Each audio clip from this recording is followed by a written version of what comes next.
আরে বন্ধু তুই আইছস? বন্ধুর বোনের বিয়ে আর আমি আসবো না? তুই এত বড় লোক হইয়া আমার গরিব বোনের বিয়েতে আইছস, আমি অনেক খুশি হয়েছি। বন্ধু তুই কখনো ধরি গরিব হয় নাকি রে? দেখ সালমা কে আইছে। তোরে কইছিলাম না আমার বন্ধু আদনান আইবো, এই হইছে আদনান। বন্ধু আমার বোন সালমা। আসসালামু আলাইকুম ভাইয়া। ওয়ালাইকুম আসসালাম। আচ্ছা থাক তাহলে, যে কোনো সময় কাজে আয় পড়বো, চল বাইরে যাই। তোর বোন মাশাআল্লাহ অনেক সুন্দর, একদম পরীর মতো দেখতে। যে ছেলেটা তোর বোনকে বিয়ে করবে সে তো ভাগ্যবান পুরুষ। যদি সুযোগ থাকতো তাহলে আমি একবার চান্স নিতাম।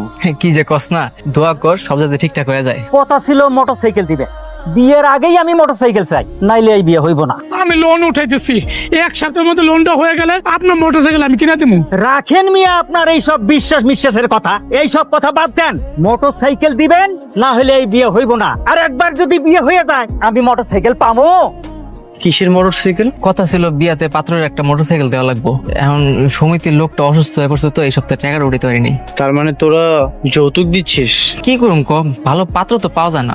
যতই কান্নাকাটি করেন কোনো লাভ হইব না। মোটরসাইকেল দিবেন নাইলে টাকা দিবেন। এইরকম ফকিন্নি ঘরে আমি ছেলে বিয়ে দিমু না। ফকিন্নি তো আপনি। এই যুগে নিজের ছেলেকে বিয়ে করানোর জন্য ভিক্ষুকের মতো ভিক্ষা চাইছেন? আমি ভিক্ষুক? হ্যাঁ আপনি ভিক্ষুক। না না, আপনি ভিক্ষুক না, তাহলে তো তাদেরকে অপমান করা হবে। আপনার কি লজ্জা করে না? আপনি যে যৌতুক চাইছেন, একটা মানুষ তার আদরের মেয়েটাকে আপনাদের হাতে তুলে দিচ্ছে, আর আপনারা কিনা টাকা চাইছেন। আদনান চুপ কর। ভাইজান কিছু মনে করেন না, ও তো ছোট মানুষ, তাই এই কথা বলে ফেলছে। এরকম ফ্যামিলিতে আপনার মেয়েকে যদি বিয়ে দেন, ওর ভবিষ্যৎটা শুধু শুধু নষ্ট হবে। ওদেরকে এখান থেকে বের করে দিন, আপনার মেয়ের জন্য খুব ভালো পাত্র পাবেন। এরপরেও কি আপনার মনে হয় এই মেয়েরে আমি ছেলের বউ বানাবো? অসম্ভব। আরে রাখেন আপনার বিয়ে, 5 মিনিটের মধ্যে এখান থেকে বের হয়ে যান, আর অন্য কোথাও যে ভিক্ষা করেন যান। এই চল, এই ছোট লোকদের বাসায় আন না। এটা কি হইলো?